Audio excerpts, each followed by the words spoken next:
राम नाम महाराज के बारे में और स्वयं अपने बारे में जो गोस्वामी जी इसमें उल्लेख किए हैं, इसी विषय पे आज तात्विक सात्विक चर्चा हम सब 1 घंटे का जो सुबह का प्रातः सत्संग का सत्र चल रहा है, इस हरिहरात्मक अधिक मास से युक्त चातुर्मास के तहत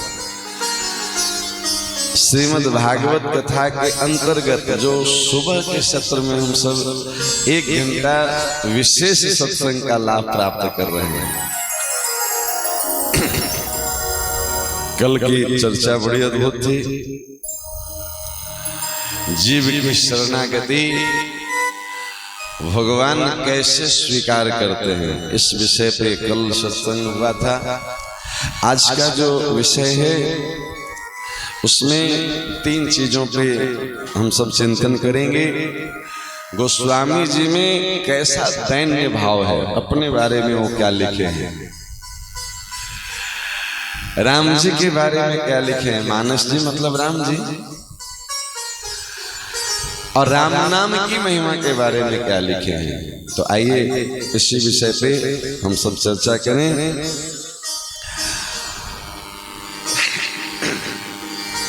बालकांड दोहा क्रमांक 8 के बाद 8वीं पंक्ति गोस्वामी जी लिखते हैं, कभी न हो नहीं बचन प्रवीणो, सकल कला सब विद्याहीनो। ऐसी स्थिति है नहीं गोस्वामी जी की। ऐसी स्थिति क्यों है? उनमें दैन्यता का भाव भरा हुआ है। ये प्रमाण है, जिनके हृदय में श्री सीताराम जी विराज गए उसका जीवन सरल हो जाएगा। हम कई बार चर्चा कर चुके हैं। सब मतलब सीता जी, र मतलब राम जी, ल मतलब लखन भैया जीवाचार। राम जी मतलब भगवान, सीता जी मतलब भक्ति, लक्ष्मण भैया यानी जीवाचार्य गुरुदेव भगवान। जिसके जीवन में गुरु गोविंद के प्रति भक्ति उमड़ जाए, क्या पहचान है जी? उसकी वाणी, उसका जीवन, उसकी रहनी, इस सब में दैन्यता का भाव झलकने लगेगा। तो गोस्वामी जी यही कह रहे हैं कि कवि न हो नहीं बचन प्रवीणो, न तो हम कोई कवि हैं, न हम कोई, कुछ लोग होते हैं जो जानते कुछ नहीं पर बोल बहुत अच्छा लेते हैं। बचन प्रवीणो, वाक पटुता, किसी भी बात को ऐसे बढ़ा चढ़ा के कह दे महाराज, कहीं भी वो आग लगा दें। तुम्हें पता है तुम्हारे बारे में उसने ऐसा कहा, और कहा नहीं, बेचारा बोला कुछ और भाव से और उसको सुना कुछ और भाव से देंगे। तो गोस्वामी जी कह रहे हैं कि न तो हम में कोई कवि मतलब लिखने का गुण है, और न बचन प्रवीणो मतलब बोलने का गुण है। सकल कला सब विद्याहीनो, कितना नाम ले लेके बताएं कि हम क्या क्या नहीं जानते हैं। तो एक शब्द में लिख दिए कि सकल कला, जितने 64 प्रकार के कला होते हैं। अब 64 कला का नाम ले यहाँ पे तो महाराज लंबा प्रकरण बन जाएगा। तो लिख दिए सकल कला विद्या, सब विद्या, जितने भी प्रकार के विद्या हैं, सब विद्या से हम हीन हैं। आखर अर्थ अलंकृत नाना, छंद प्रबंध अनेक विधाना, भाव भेद रस भेद अपारा, अकवित दोष गुण विविध प्रकारा।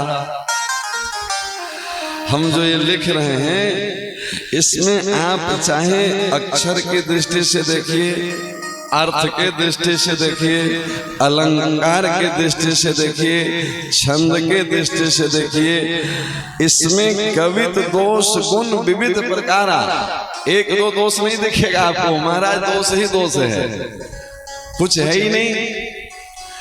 न तो हम अक्षर ठीक से लगाना जान पा रहे हैं, और अक्षर नहीं लगेगा तो अर्थ तो लगेगा कहां से? जब अक्षर नहीं लगा, अर्थ नहीं लगेगा तो अलंकार कहां से लगेगा?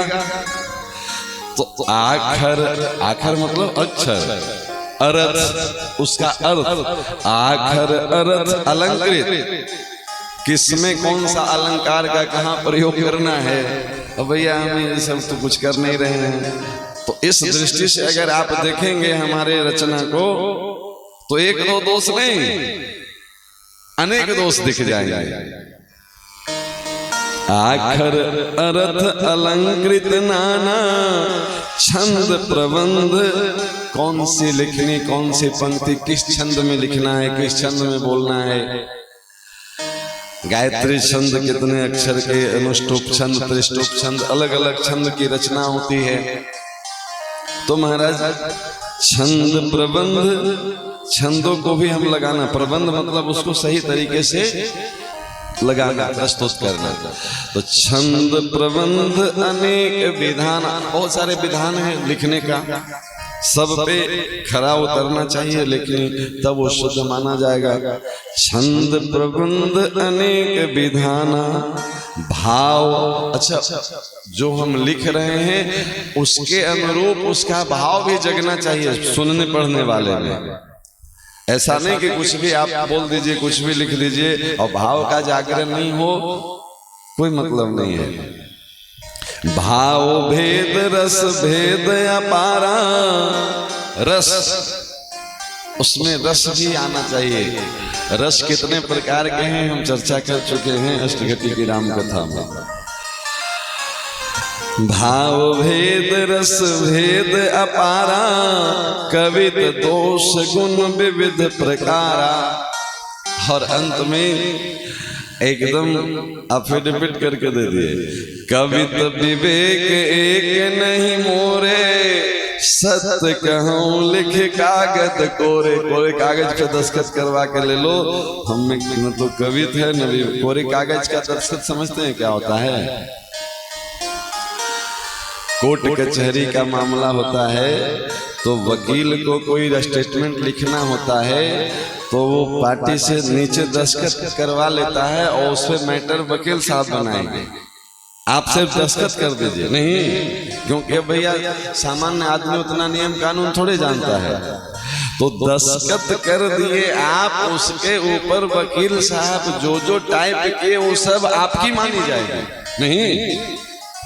अब उसमें जो लिख दिया गया है वो सब आपकी मानी जाएगी, वो वकील साहब की नहीं मानी जाएगी। जज साहब के सामने जाएगा तो वो ये प्रमाण होगा कि ये सब आप लिख के दिए हैं।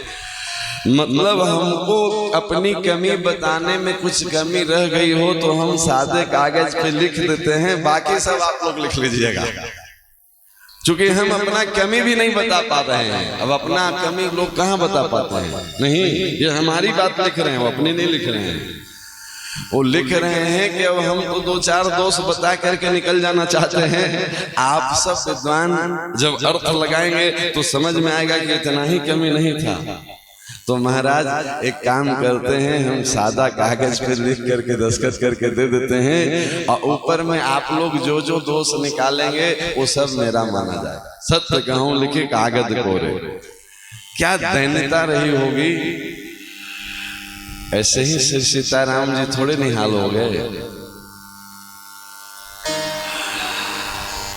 धनति मोर सब गुण रहित विश्व विदित गुण एक। लेकिन एक बात बोर्ड पते की बोले, दोहा क्रमांक 9। नौमा दोहा में क्या कह रहे हैं? बालकांड की चर्चा हो रही है कि धनति मोर सब गुण रहित। अभी तक तो हम बता रहे हैं कि ये सब गुण से रहित है जो हम बोल रहे हैं, लिख रहे हैं मेरी रचना। लेकिन विश्व विदित गुण एक, इसमें एक गुण ऐसा है जो सिर्फ प्रदेश के नहीं, देश के नहीं, पूरे विश्व में ये प्रसिद्धि पाएगी। ये प्रसिद्धि पाया हुआ गुण है, विश्व विदित गुण एक गुण इसमें है। वो कौन सा गुण है? उसी गुण के भरोसे ये हम हिम्मत कर रहे हैं कि ये मेरी लेखनी चल जाएगी विद्वानों में भी। उस एक गुण के ऊपर हमको इतना भरोसा है कि उस एक गुण में मेरा सब अवगुण ढक जाएगा।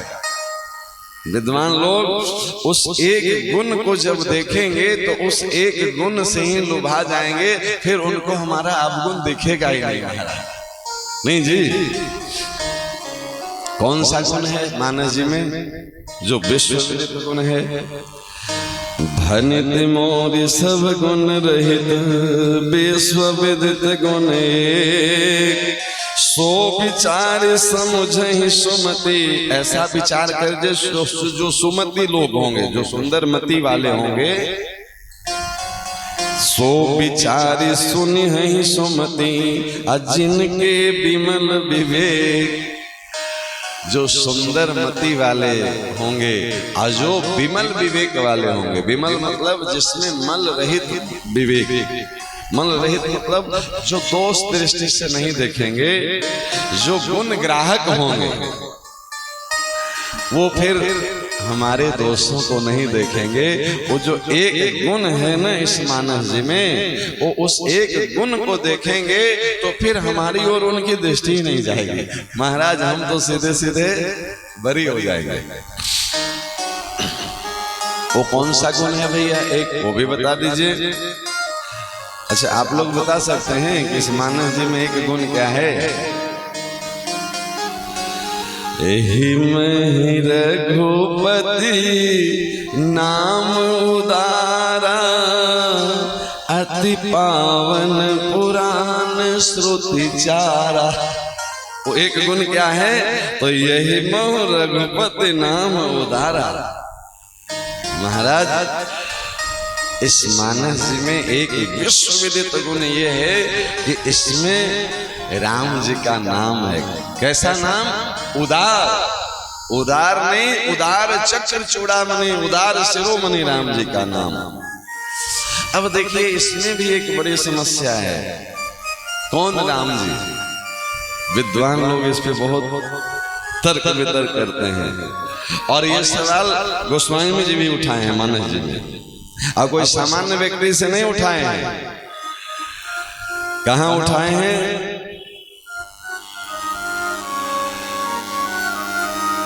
भरद्वाज मुनि बसहि प्रयागा, अति नहीं राम पद अति अनुरागा। किनसे उठवा रहे हैं?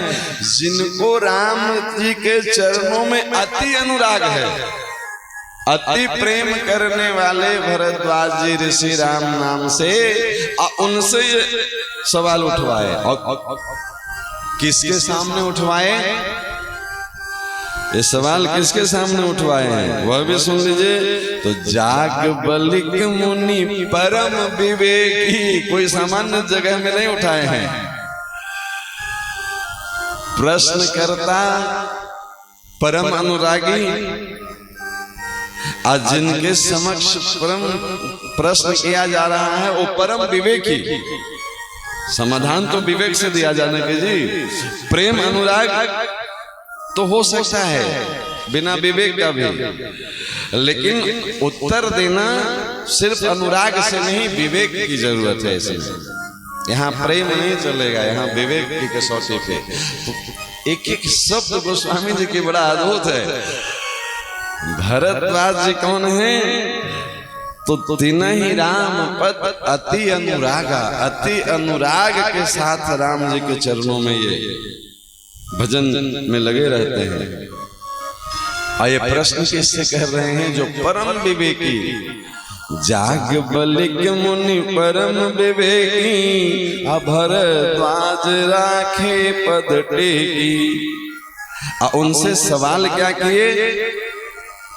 जो विद्वान लोग जिस पे माथा पच्ची करते रहते हैं, ये सवाल न तो भरद्वाज जी का है न तो गोस्वामी जी का है। हम जैसों का समाधान करने के लिए ये लीला किया गया।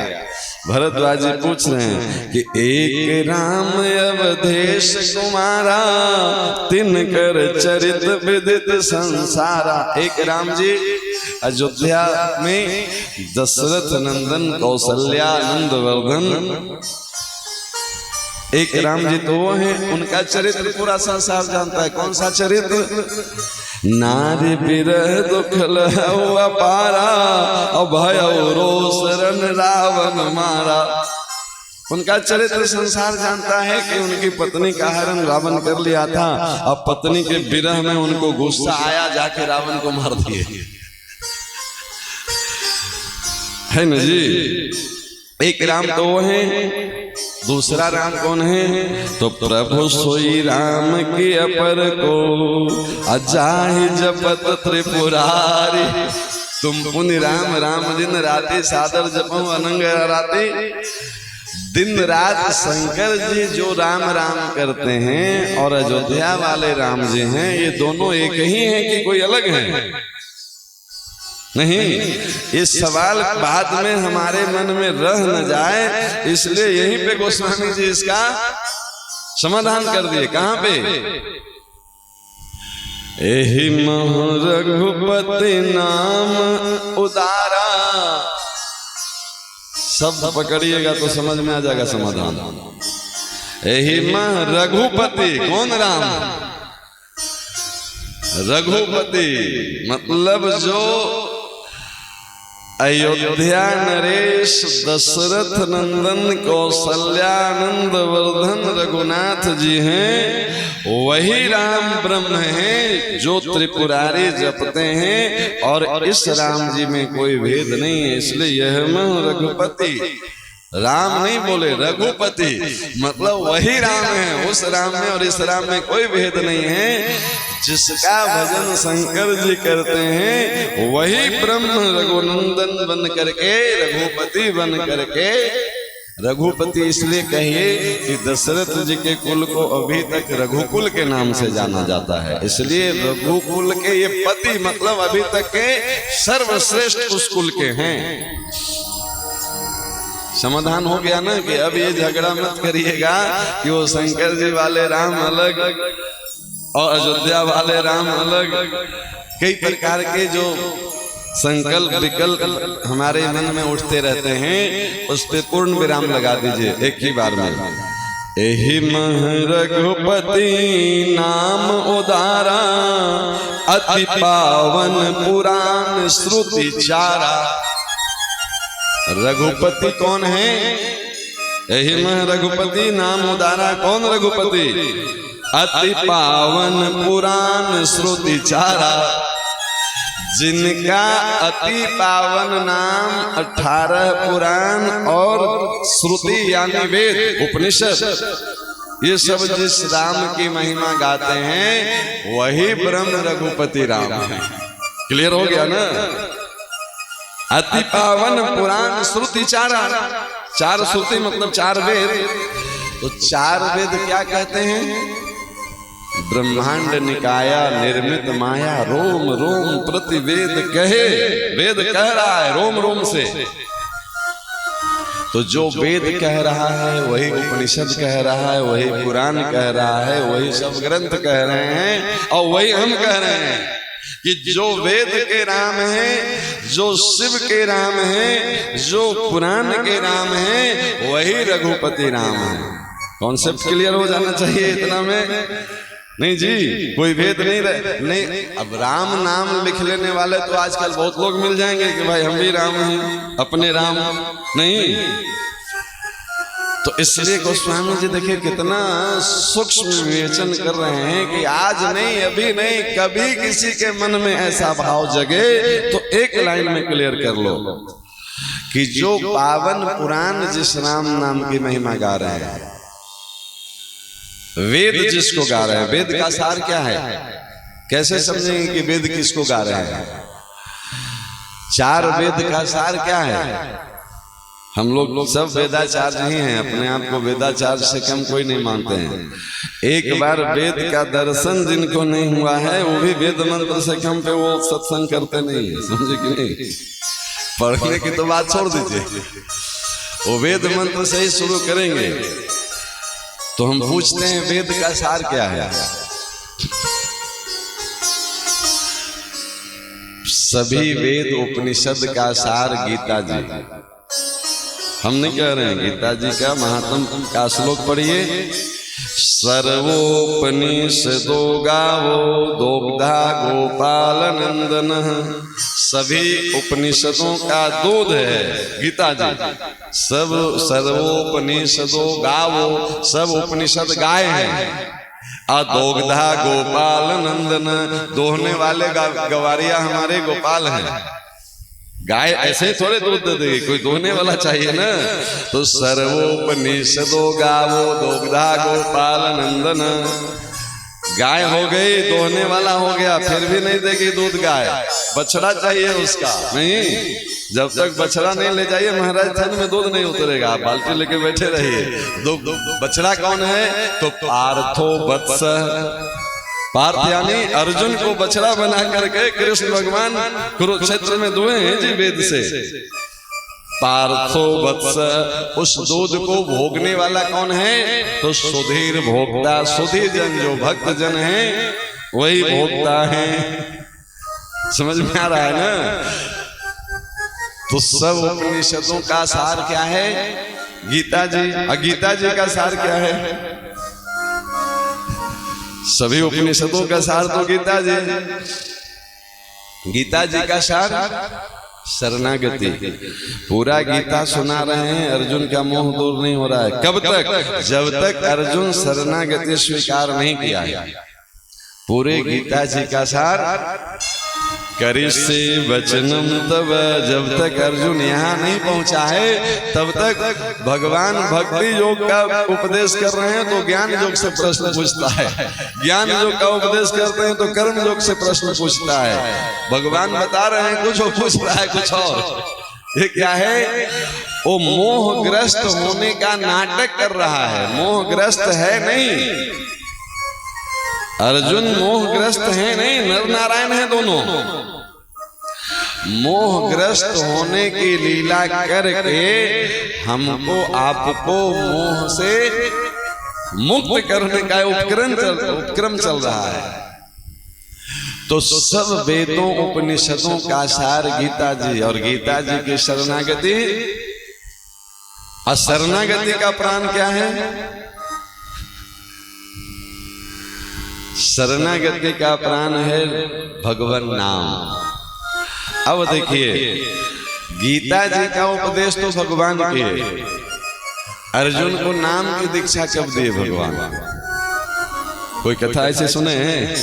नहीं सुने हैं। सुनिए, भगवान के ही नहीं दिए हैं। क्यों? नाम का उपदेश करने का अधिकार भगवान को है ही नहीं, वो संतों के पास है। क्यों? अरे जिसकी संपत्ति होगी वही न देगा जी। राम जी स्वयं राम राम करते हैं, तो जो नाम जपता है वही नाम दान कर सकता है। जब राम जी राम राम करे तब वो राम नाम का उपदेश करने के अधिकारी बने। राम राम कौन करते हैं? साधु संत जो उनके भक्त जन हैं। तो भगवान उपदेश नहीं करते हैं। उपदेश कौन करते हैं? संत महात्मा। आज भी गुरु मंत्र कौन देते हैं? तो महाभारत का प्रसंग है। पांचों पांडवों के साथ युधिष्ठिर को लेकर के कुरुक्षेत्र में भीष्म पितामह के पास गए हैं भगवान। कहाँ? जहाँ भीष्म पितामह जी का 1 इंच शरीर बाकी नहीं है, जहाँ बांध नहीं बिंधा हुआ है, और वहां भगवान जाके कह रहे हैं कि युधिष्ठिर को नाम का उपदेश करिए।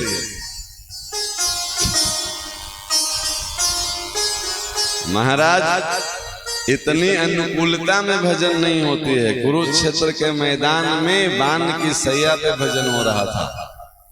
भजन के अलावा उनको न सुनाई दे रहा था न दिखाई दे रहा था। क्या?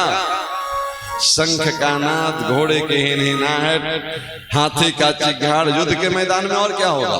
मारो काटो, यही न था। लेकिन भीष्म जी एकदम ध्यान में, देहांत काले तुम सामने हो, मुरली बजाते चित्त को चुराते, यही नाम गाते तन नाथ त्यागो। नहीं, इस अवस्था में है तो वहां लेकर के जाते हैं भगवान धर्मराज युधिष्ठिर को, और भीष्म पितामह वहां पे विष्णु सहस्त्र नाम का उपदेश करते हैं धर्मराज युधिष्ठिर को। एक नाम नहीं, 1000 नाम। अपने साधु शाही भाषा में दीक्षा को ही शरणागति कहते हैं। नहीं, आपकी शरणागति कहां से है? तो महाराज हम उन गुरुदेव के शरणागत शिष्य हैं, कहते हैं ना। अब देखिए, शरणागति में गुरु जी क्या देते हैं? शिष्य गया शरणागत होने तो गुरु जी क्या देंगे? गुरु जी शिष्य का कौन सा खोपड़ी चेंज करेंगे? नया कुर्ता देंगे कि नया धोती देंगे कि नया गमछा देंगे? क्या देंगे उसको? कान में भगवान का नाम ही सुनाएंगे ना। तो शरणागति का प्राण क्या हुआ? नाम। पूरे वेद का सार गीता, गीता जी का सार शरणागति, और शरणागति का सार राम नाम, कृष्ण नाम, नारायण नाम, जो जिस परंपरा से हैं गुरु जी यही तो देंगे ना। चाहे राम नाम दें, कृष्ण नाम दें, गोपाल नाम दें, नारायण नाम दें, जो नाम दे भगवान का नाम ही है ना। पूरे वेद का सार। इसीलिए गोस्वामी जी कह रहे हैं कि अति पावन पुराण श्रुति चारा, चारों वेद का सार उपनिषद, उपनिषद का सार गीता, गीता का सार शरणागति, शरणागति का सार राम नाम। तो वेद जिस नाम को गा रहे हैं, जिस नाम को गा रहे हैं, पुराण जिस नाम को गा रहे हैं, उपनिषद जिस नाम को गा रहे हैं, और ये रघुपति राम, ये दोनों एक ही है। यही मह रघुपति नाम उदारा, अति पावन पुराण श्रुति चारा। महाराज भगवान का नाम कैसा है? कोई पूछे कि भगवान का नाम कैसा है तो दूसरी पंक्ति, मंगल भवन अमंगल हारी। मंगल का घर है। मंगल मतलब कल्याण, कल्याण का खजाना है भगवान का नाम। मंगल भवन अमंगल हारी, उमा सहित जय जपत पुरारी। उमा मतलब भवानी, पार्वती के साथ महादेव जी जिस नाम को जपते हैं। अच्छा, पहले सिर्फ शंकर जी जपते थे अकेले। तुम पुण्य राम राम दिन राती, सादर जपहु अनंग अराती। पुनि पुनि बार बार। वहां पे न सती जी का नाम है न पार्वती जी का नाम है। लेकिन इस पंक्ति में देखिए, मंगल भवन अमंगल हारी, उमा सहित। उमा के सहित, तो ये उमा के सहित कब से जपने लगे, इसकी भी कथा है। कब से सहित हुए? अभी तक रहित थे, अब सहित है। उमा सहित जय जपत पुरारी। एक बार पार्वती जी सहस्त्रार्चन कर रहे थे। विष्णु सहस्त्र नाम से, कमल पुष्प से भगवान विष्णु का अर्चन कर रहे थे। कमल पुष्प के भी अर्चन का बड़ा महत्व है। तुलसी अर्चन, कमल अर्चन, बहुत तरह का अर्चना है। तो सहस्त्रार्चन में लगे हुए थे पार्वती जी। अब शंकर जी तो लीला जब जो करना चाहें, क्या कहना, महादेव है, महादेव ही जाने उनकी लीला। कैलाश पे विराजमान थे, देवी जी पूजा में बैठे हैं। बाबा बोले कि देवी बड़ी जोर की भूख लगी है, कुछ बाल भोग की व्यवस्था करो। अब आप माला जप रहे हैं और साहब बोले कि हमको भूख लगी है, तो कितनी देवियां बैठे हैं जो माला आधा छोड़ करके और नाश्ता बना देंगे। हमको तो लगता है कि लोग बोलेंगे ही नहीं जब तक माला पूरी न हो जाए। नाश्ता तो दूर की बात है, नहीं जी, हाँ इशारे से भले डांट देंगे कि देख नहीं रहे हो माला चल रहा है। तो पार्वती जी सहस्त्रार्चन में लगे हैं और शंकर जी देवी बड़ी जोर की भूख लगी है, बालों की व्यवस्था करो। अब पार्वती जी न तो इशारे से डांटी न मना करी, क्योंकि वो मर्यादा जानती हैं कि आप चाहे पूजा में हो, अनुष्ठान में हो, यज्ञ में हो। भागवत जी की कथा है, राजा बलि यज्ञ में बैठे हैं और दरवाजे पे बामन जी आए, वो जगह छोड़ के चले गए थे स्वागत के लिए। नहीं, शुक्रा जी से प्रार्थना की कि थोड़ी देर आप संभालिए, श्रेष्ठ का आज्ञा हो जाए तो वही माला धर दीजिए। माला लेके अभी शुरू किए हैं, गुरु जी का दर्शन हो जाए, माला पूरी हो गई आपकी। अरे माला जपने का फल क्या है, समझ लीजिए कि अभी माला पूरी नहीं हुई और फल मिल गया। शंकर जी कौन है? तुम त्रिभुवन गुरु वेद बखानी। गुरु जी आज्ञा कर रहे हैं कि प्रसाद दो, तो पार्वती जी पूजा करेंगे कि चर्चा करेंगे उस पे।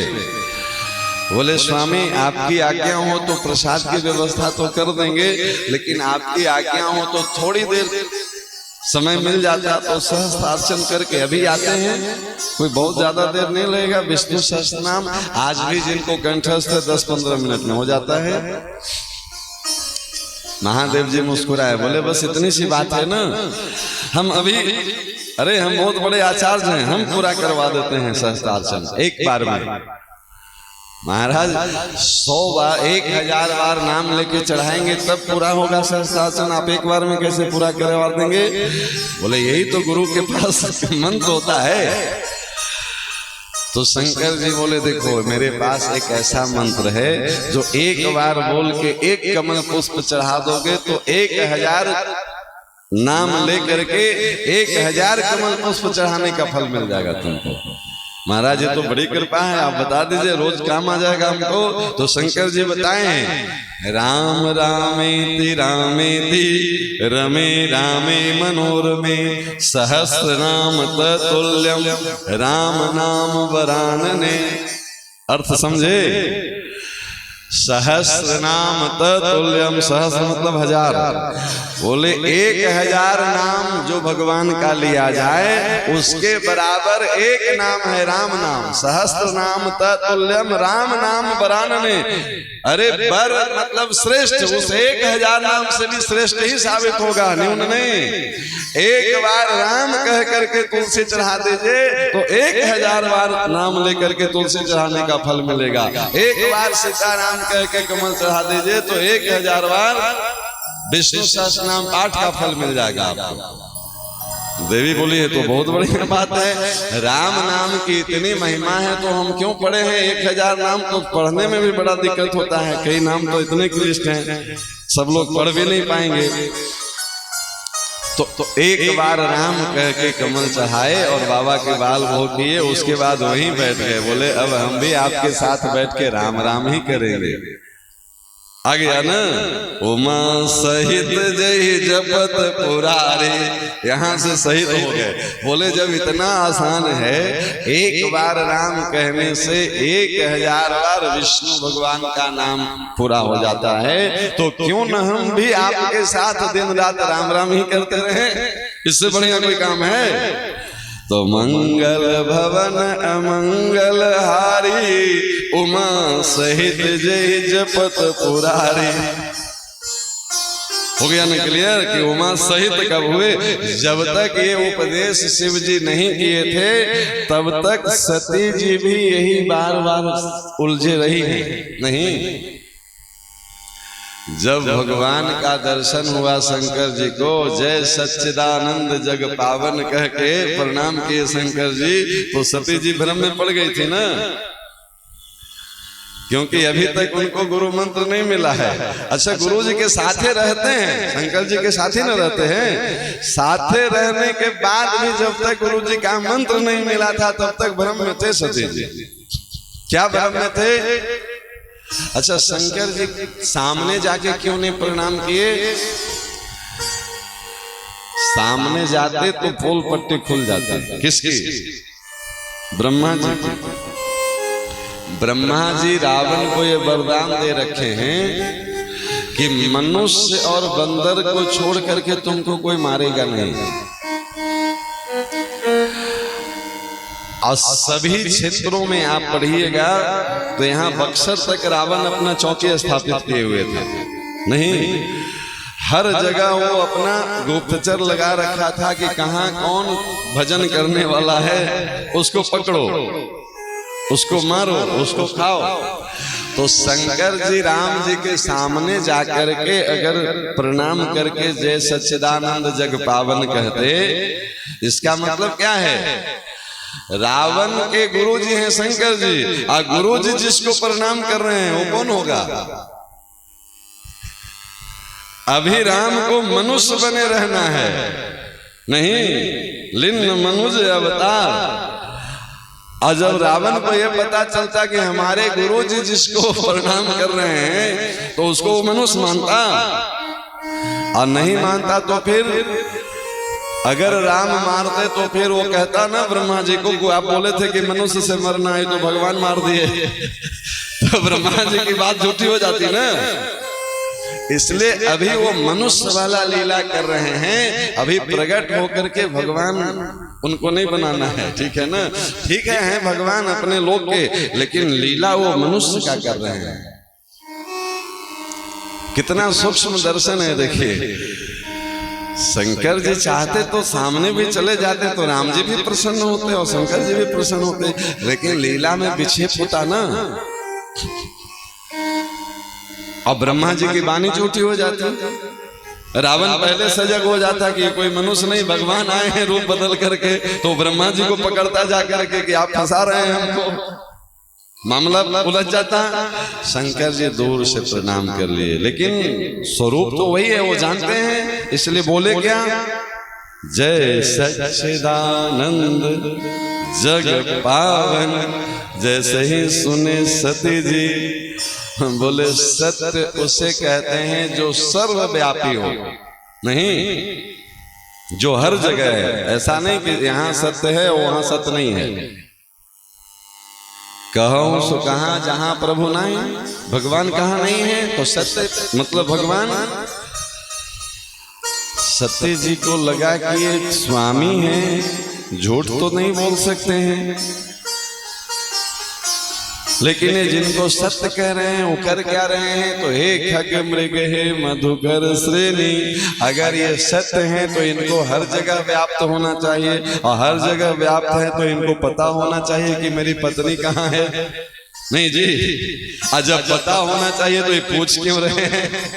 इसका मतलब इनको पता नहीं है, अब पता नहीं है तो ये सर्वव्यापी नहीं है, और सर्वव्यापी नहीं है तो ये सत्य नहीं है। ये भ्रम है। शिव जी के प्रति अविश्वास नहीं है, लेकिन पूरा विश्वास भी नहीं हो रहा है, इसको भ्रम कहते हैं। न पूरा विश्वास न पूरा अविश्वास। हाँ, ऐसा हो भी सकता है, पर कैसे मान लें कि हो सकता है? गुरु जी कह रहे हैं कि ये सत्य है, पर हम तो देख रहे हैं कि ये सत्य दिख नहीं रहा है, तो ढूंढ रहे हैं। सत्य मतलब सर्वव्यापी, और जो सर्वव्यापी होगा उसको पता होगा कि भाई सीता गई तो कहाँ गई। अचित्य मतलब ज्ञान स्वरूप। सच्चिदानंद कह रहे हैं तो सत्य चित आनंद है ना सच्चिदानंद में, तो सत्य स्वरूप तो यह है नहीं। अचित मतलब ज्ञान स्वरूप। अगर ये ज्ञान स्वरूप होते तो सामान्य ज्ञानी को भी पता है कि किसी से कोई पता पूछना हो तो जड़ वस्तु से थोड़े पूछेगा, चैतन्य से पूछेगा। ये पूछ किससे रहे हैं? हे खग मृग हे मधुकर श्रेणी, ये पशु पक्षियों से लताओं से पूछ रहे हैं। अरे महाराज, कोई ऋषि मुनि से पूछते तो बात समझती जंगल में, तो न तो ये सत्य स्वरूप दिख रहे हैं न ज्ञान स्वरूप। इतना भी ज्ञान नहीं है, मतलब ये पत्नी के विरह में ये इतने व्याकुल हो गए हैं कि ये जड़ और चेतन में भी ज्ञान तो समझ नहीं रहे हैं। और भगवान कह रहे हैं कि ज्ञान स्वरूप चित्त स्वरूप। आनंद तो भाई दूर से नहीं दिख रही है, जो रो रहा है वो आनंद में कहाँ होगा? पत्नी के विरह में रो रहे हैं तो ये आनंद स्वरूप कैसे है? अच्छा, आनंद में रहेगा वो आदमी मुस्कुरा तो सकता है, हंस सकता है, खिल खिल। आनंद में कोई रो रहा हो, भाव में कोई रो सकता है, आनंद में नहीं रो सकता है। आइए, रोते हुए पत्नी का पता पूछ रहे हैं, मामला कुछ गड़बड़ है। अब भ्रम में आ गए, किसके सामने? गुरु जी के बातों पे भ्रम हो गया। शंकर जी मतलब गुरु जी, तुम त्रिभुवन, वो तीनों लोगों का गुरु हैं, और गुरु जी के बातों पे भ्रम आया तो क्या हुआ? पूरा एक जन्म का चक्कर लगा। अब कथा लंबी है, पूरी कथा नहीं सुनानी है, सत्संग 1 ही घंटे का समय का है। एक जन्म का पूरा चक्कर लगा के वही सती पार्वती बन के आई, और दोबारा फिर वो पूछी तो वही प्रश्न पूछी कि प्रभु पिछले बार कुछ बाकी रह गया था, इस बार आपकी कृपा हो तो समझा दीजिए हमको। शंकर जी मुस्कुराए कि देखो, लगता है पिछले जन्म की छाया अभी विशेष है, पर इस बार वो प्रसन्नता पूर्वक पूछ रही थी तो शंकर जी बड़ी तारीफ किए हैं। धन्य धन्य गिरिराज कुमारी, तुम समान नहीं को उपकारी, पूछो रघुपति कथा प्रसंगा, सकल लोग जग पावनी गंगा। तो शंकर जी इस बार पार्वती जी के भ्रम दूर करने का पूरा प्रयास किए हैं, और उसमें सफल भी हुए हैं। प्रयास किए तो इतना सफल हुए कि अब वो उमा सहित जय जपत पुरारी। कथा सुनने गए थे तो सती नहीं सुनी थी, सुनी महेश परम सुखमानी, सुने थे अकेले, लेकिन अब उमा सहित जय जपत पुरारी। शंकर जी सफल हो गए ना समझाने में कि यही राम है, भ्रम न मत रहो, वो उनकी लीला थी। बस भ्रम मिटा तो ब्रह्म का दर्शन हो गया, यही अंतर है। ब्रह्म और हमारे बीच में भ्रम फंसा हुआ है। भ्रम मिटा तो पार्वती जी बैठ गई। अब कोई क्रॉस क्वेश्चन नहीं होगा, आज तक नहीं हुआ, आगे भी नहीं होगा। अब जब शिव जी राम राम करेंगे तो पार्वती जी भी राम राम करेंगे। क्यों? क्योंकि उनको समझ में आ गया है कि मंगल भवन अमंगल हारी, उमा सहित जय जपत पुरारी। भनित विचित्र सुख विकृत जो, राम नाम बिन सोह न सो। विधु बदनी सब भांति संवारे, सोहन बसन बिना बर नारी। अब बड़े अद्भुत अद्भुत प्रकरण है। भनित विचित्र सुख विकृत जो, गोस्वामी जी कहते हैं भनित विचित्र सुख विकृत।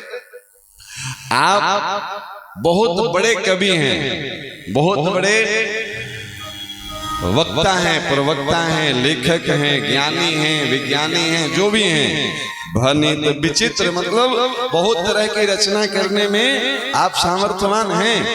भनित विचित्र सुकवि, सामान्य कवि नहीं, सुंदर कवि। सुंदर कवि उसको कहते हैं सुकवि जिसकी उपमा सर्वश्रेष्ठ विद्वानों में मान्य हो जाए। भनित विचित्र सुकवि कृत, आपकी कृति ऐसी हो, अलौकिक अनुपम। कहते हैं ना उनके जैसा तो वही है, कोई हो ही नहीं सकते हैं। राम जी के जैसे राम जी। अब राम जी की उपमा किनसे दें? जब कुछ नहीं बचता है तब कहना पड़ता है कि कमल जैसे। कमल भी उनके जैसे नहीं है जी, कमल जैसे कोमल है भगवान। कमल की कोमलता कहाँ? श्री जी की उपमा दें तो किससे दें? तो कमल से भी कोमल। अब तो कुछ है ही नहीं तो बचा क्या? तो जो मेरे पास सर्वश्रेष्ठ कोमलता है वो चरणों में समर्पित कर देते हैं। वास्तविकता यह है कि कमल भी कुछ नहीं, नीलमणि भी कुछ, क्योंकि ये सब सांसारिक वस्तु है ना, और अलौकिक दिव्य, उनसे तुलना कैसे हम सांसारिक। लेकिन अब मेरे पास प्रभु इससे बढ़िया कोई उपमा है ही नहीं, तो हम दे क्या? तो जो मेरे पास सर्वश्रेष्ठ है वो दे रहे हैं आपको। तो नवकंज लोचन कंज मुख कर कंज पद कंजारुणम, नहीं ऐसा कुछ है नहीं। लेकिन अब हमारे पास इससे ज्यादा कुछ है नहीं, तो हमारे पास यही है, स्वीकार करिए। भनिति विचित्र सुख विकृत जो, राम नाम बिनु सोहन सो। आप चाहे जितनी बड़ी रचना कर लीजिए, जितने बड़े ग्रंथ बना लीजिए, अगर उसमें राम नाम की महिमा प्रतिपादित नहीं हो रही है तो वो शोभा के योग्य नहीं माना जाएगा। विद्वानों में उसकी प्रतिष्ठा नहीं होगी।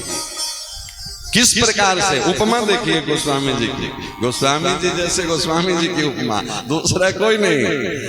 विधु बदनी सब भांति संवारी, कोई नव विवाहिता वधु सब भांति संवारी, मतलब 16 श्रृंगार कर ले, खूब बढ़िया से सिंदूर लगा ले, बिंदी लगा ले, कान में झुमका लगा ले, गले में मंगलसूत्र डाल ले, बाह में, हाथ में, पैर में नूपुर, जितने प्रकार का श्रृंगार का वर्णन है उससे कुछ अधिक ही कर ले, जोड़ घटाव करके। विधु बदनी सब भांति संवारी, असोहन बसन बिना वर नारी। बस वस्त्र न पहने तो वो श्रृंगार शोभा पाएगा? सब श्रृंगार हो गया और वस्त्र नहीं पहने हैं। जिस प्रकार से सब श्रृंगार से भूषित होने के बाद भी स्त्रियां वस्त्र विहीन शोभा नहीं पाती है, उसी प्रकार से चाहे आप छंद में, अलंकार में, जितनी प्रकार की आप रचना कर लें, व्याकरण के अनुसार रस छंद सब प्रकट कर लें, भाव प्रकट कर लें, लेकिन किसके प्रति? तो संसार के नायक नायिका के प्रति भाव प्रकट करके खूब बढ़िया उपन्यास लिख लें। अब वो उपन्यास संतों के मध्य में शोभा पाएगी? क्यों जी?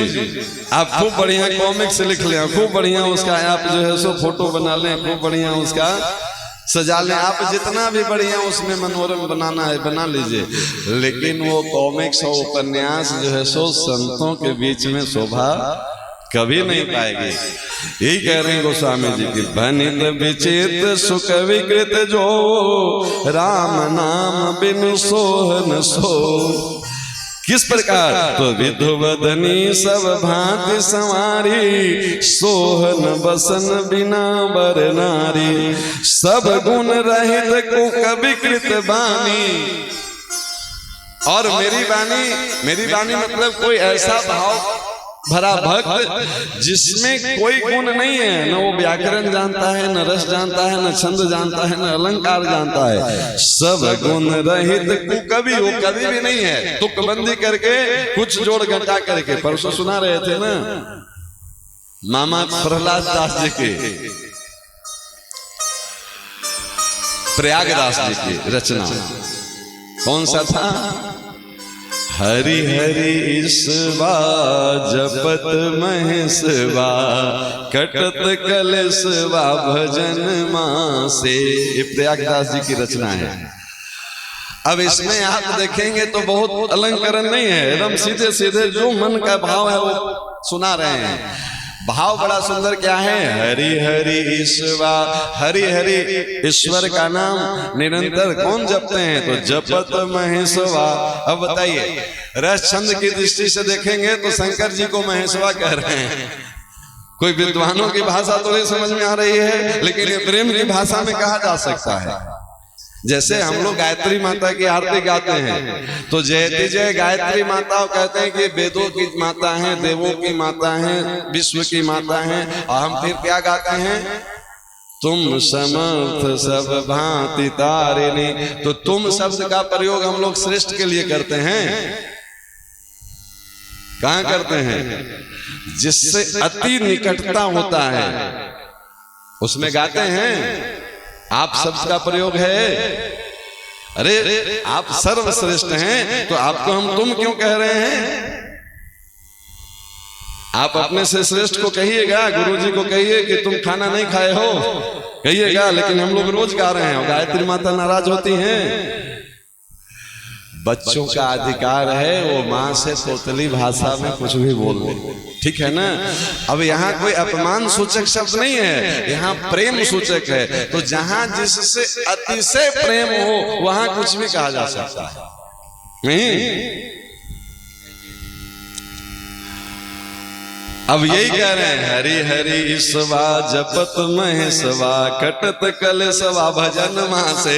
शंकर जी भजन करके बता रहे हैं कि भजन करो, इसी से क्लेश कटेगा। किसी ने पूछा कि किसी का कटा, तो प्रयागदास प्रहलदवा खातिर रघुवर हो गए बघवारे। प्रयागदास प्रमाण के साथ कह रहा है, प्रहलदवा के खातिर रघुवर यानी राम जी बघवा यानी नरसिंह बन करके उसकी रक्षा किए कि नहीं किए। अब बताइए, रस छंद की दृष्टि से नहीं समझ में आएगा कि ये नरसिंह भगवान को बघवा कह रहे हैं और शंकर जी को महेशवा कह रहे हैं। लेकिन प्रयागदास जी की रचना संतों में बड़ी प्रतिष्ठा पाती है। वो कवि नहीं थे, लेखक नहीं थे, लेकिन भक्त थे महाराज। उनकी ऐसी ऐसी अनुभूतियां, वो खटिया लेकर के एक बार माथे पे चले गए, चित्रकूट में बैठ करके इंतजार कर रहे थे कि श्री सीताराम जी दंडकारण्य में हैं, आएंगे तो इसी खटिया पर विश्राम करेंगे। इतने भाव से, समझे कि नहीं। ये भाव सामान्य में नहीं बनेगा कि हम घर से यहाँ से जा रहे हैं तो हमारे बहन और बहनोई वहाँ रहते हैं जंगल में, लोग उनको वनवास दे दिया है तो हम चले कम से कम एक खाट लेकर के चले। ये सत्य घटना बता रहे हैं। घर से महाराज माथे पे चारपाई लेकर के जाकर के चित्रकूट में बैठ करके, और कथा कहती है कि श्री सीताराम जी विराजे हैं आकर के उनके चारपाई पे। भाव के भूखे हैं भगवान।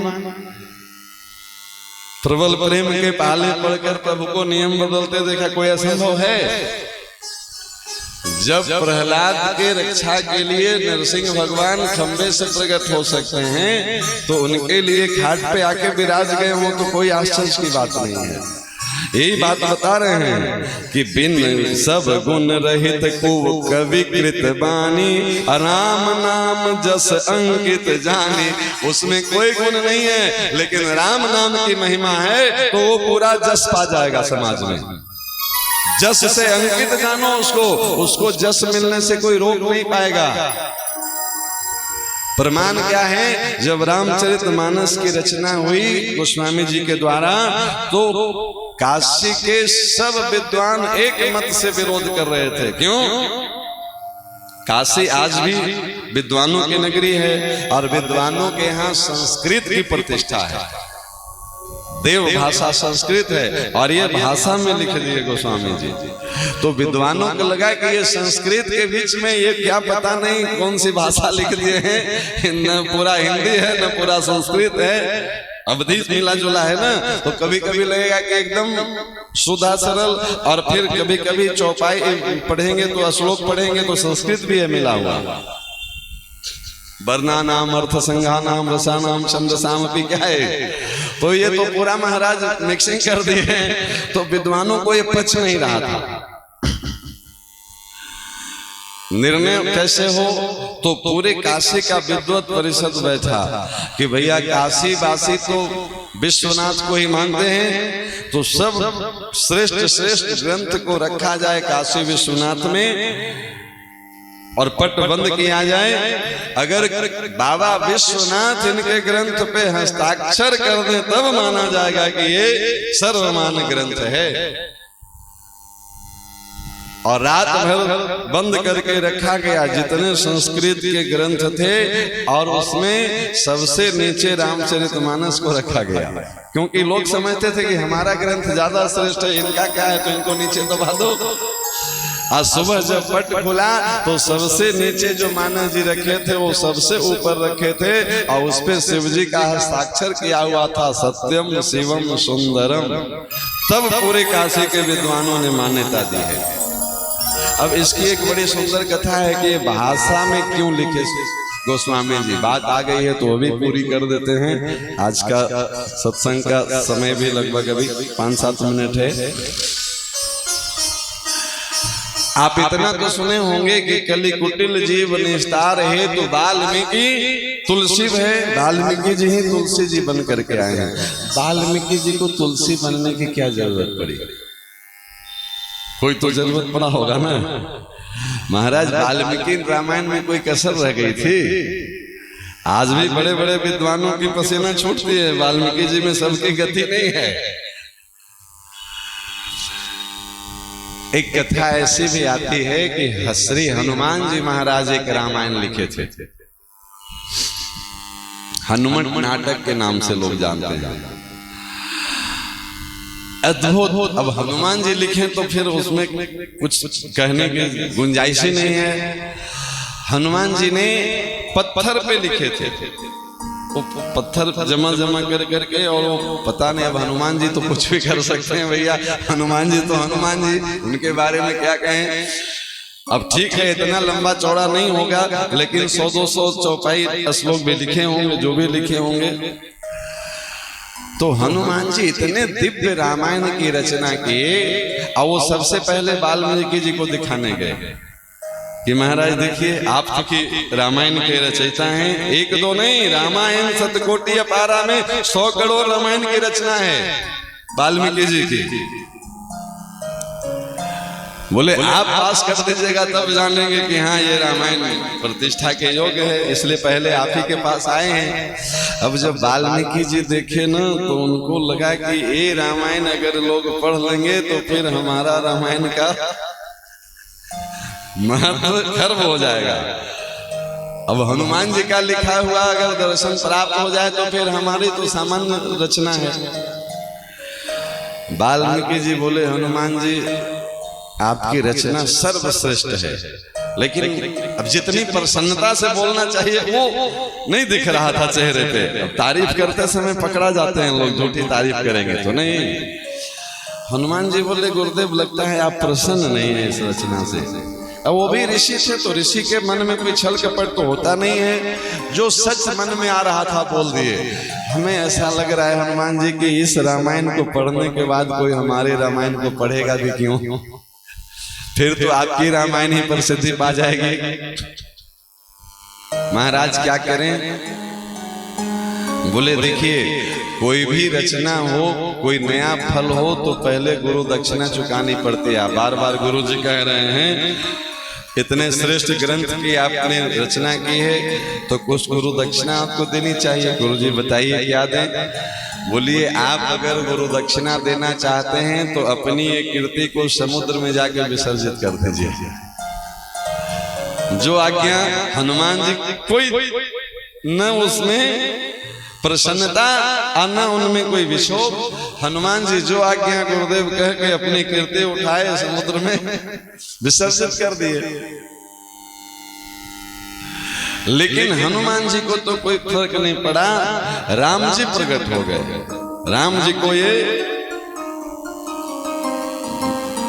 भक्तों के बस में है ना भगवान, तो भगवान को ये सह नहीं हुआ कि हमारे भक्त के प्रति कोई ऐसा भाव, वो भी मेरा भक्त के द्वारा ही बना है। वाल्मीकि जी भी भक्त हैं,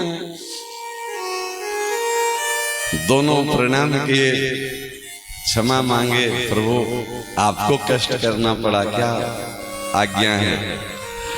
राम जी बोले, वाल्मीकि जी आपकी रचना तो सर्वश्रेष्ठ है, लेकिन आपके मन में हनुमान जी के प्रति कुछ दुर्भाव बन गया है, इसका दंड आपको चुकाना पड़ेगा। जो आज्ञा सरकार, आपके आदेश जो होगा उसके अनुसार हम सेवा करेंगे। तो राम जी आज्ञा किए हैं वहां पे वाल्मीकि जी को कि एक जन्म लेकर के आपको फिर से आना पड़ेगा, आप फिर से रामचरित्र गाइएगा, और उस रामचरित्र को गाने में ही हनुमान जी आपकी सहायता करेंगे। जिनके प्रति आपके मन में अपराध भाव बना, इनके सहयोग से ही वो रामायण की रचना करने में आप समर्थवान होंगे। आप आगे कथा सुनेंगे तो हनुमान जी के द्वारा ही गोस्वामी जी को सब प्रेरणा, मार्गदर्शन, और यहाँ तक कि चित्रकूट में श्री सीताराम जी का दर्शन भी करवाने में। अब ये सब कथाएं एक से एक कथाएं हैं, सब एक दूसरे से जुड़ी हुई कथाएं हैं। हर कथाओं का स्पर्श करने में हर सत्संग में संभव नहीं है, लेकिन जो पुराने श्रोता हैं वो सब कई बार इन सारी कथाओं को सुनते रहे हैं, तो इशारा से आप समझ जाएंगे। चित्रकूट के घाट पे भय संतन के भीर, तुलसीदास चंदन घिसे, तिलक देत रघुवीर। वहां पे राम जी का परिचय भी हनुमान जी ही तोता बन करके वृक्ष पे बैठ करके ये बात बोले हैं। इस प्रकार से वाल्मीकि जी को अपने देखिए मन में सूक्ष्म भाव एक भक्त के प्रति बना, उसके लिए वाल्मीकि तुलसी भय। महाराज वो मुक्त ही हैं, लेकिन फिर से उनको जन्म लेना पड़ा। और राम नाम के प्रति ही अनादर बना था ना, तो राम नाम की महिमा गाइए तभी उससे मुक्ति मिलेगी। तो जब फिर से आकर के गोस्वामी जी राम नाम की महिमा गाए, और जिन हनुमान जी के प्रति अपराध बना था वही हनुमान जी सहयोगी बने। आज भी आप काशी में चले जाइए, जहाँ पे गोस्वामी जी और हनुमान जी का संयोग बना है, वो संकट मोचन हनुमान जी आज भी गोस्वामी जी के द्वारा स्थापित हनुमान जी हैं। ये इसी कलयुग की कथा है, कोई सतयुग त्रेता की कथा नहीं सुना रहे हैं। आज भी हम लोग खूब दर्शन करते हैं गोस्वामी जी के द्वारा स्थापित संकट मोचन हनुमान जी का। 80 घाट के बगल में तुलसी घाट आज भी प्रसिद्ध है, जहाँ पे गोस्वामी जी बैठ करके ये सब आनंद किए करवाए हैं। तो आज की सुबह का सत्संग का सत्र पूरा हुआ। 2 मिनट सीताराम नाम गालें सभी लोग मिलजुल के भाव से। सीताराम जय सीताराम, सीताराम जय सीताराम, सीताराम जय सीताराम, सीताराम जय सीताराम, सीताराम जय सीताराम, सीताराम जय सीताराम, सीताराम जय सीताराम, सीताराम जय सीताराम, सीताराम जय सीताराम, सीताराम जय सीताराम, सीताराम जय सीताराम,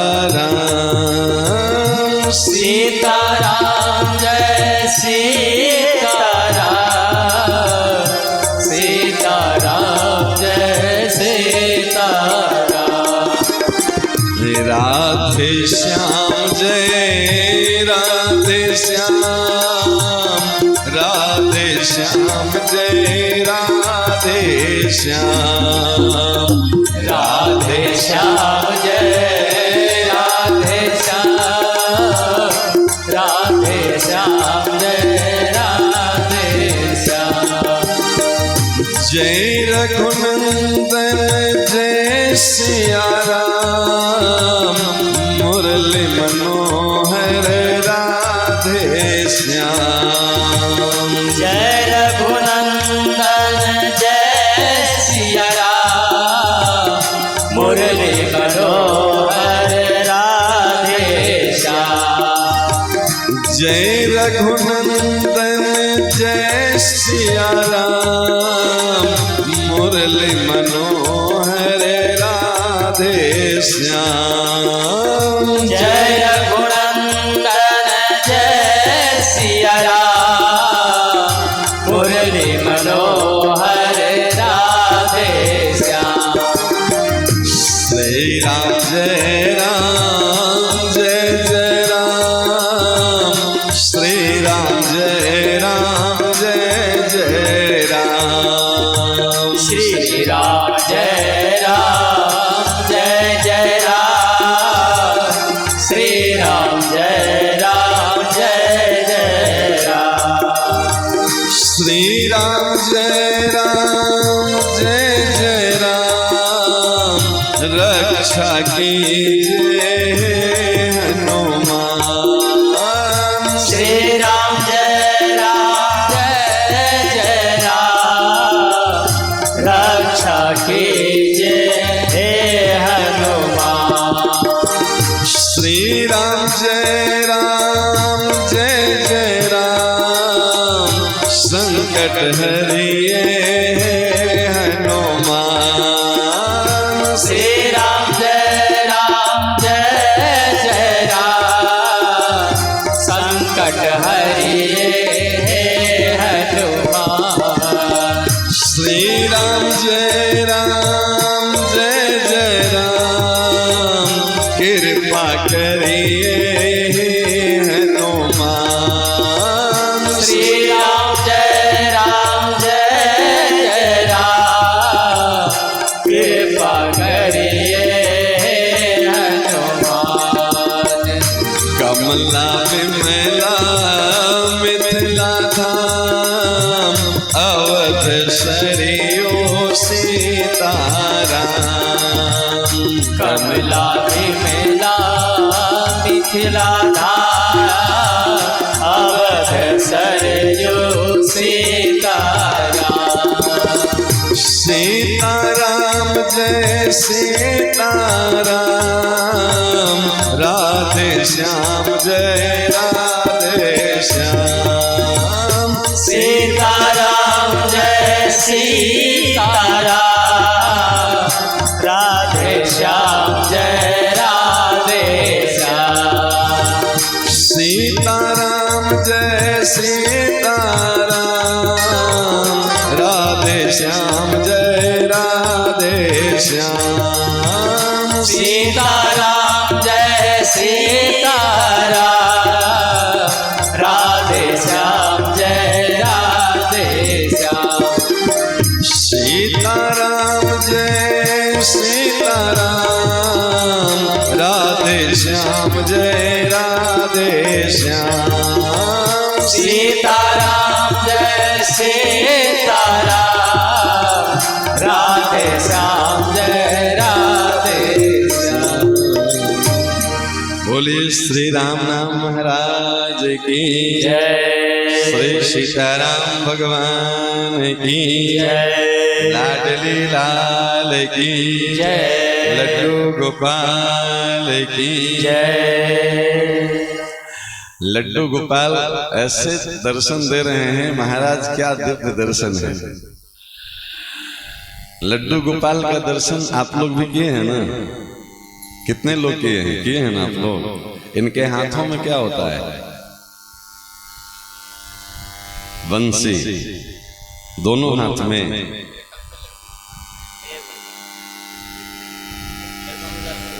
सिर्फ बंसी होता है कि और कुछ होता है? अरे महाराज नाम ही है लड्डू गोपाल, तो लड्डू तो कहीं होगा ना?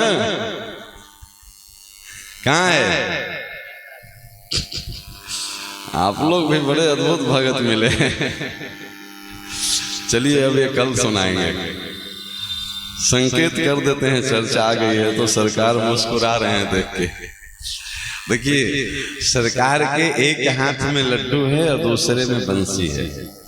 देखिए ये सब बड़े अद्भुत अद्भुत स्वरूप हैं। ये ऐसे ही फैशन के लिए नहीं लड्डू दे दिया गया है हाथ में, इसका बड़ा गूढ़ अर्थ है। एक हाथ में लड्डू का अर्थ क्या है, दूसरे में बंसी का अर्थ क्या है? लड्डू मतलब भोग सामग्री और बंसी मतलब प्रेम। बंसी क्या है? वृंदावन की कथा में सुनाए थे, हरिवंश महाप्रभु ही बंसी के अवतार हैं। तद्रूपिणा और प्रेम का ही प्रकाश किए हैं।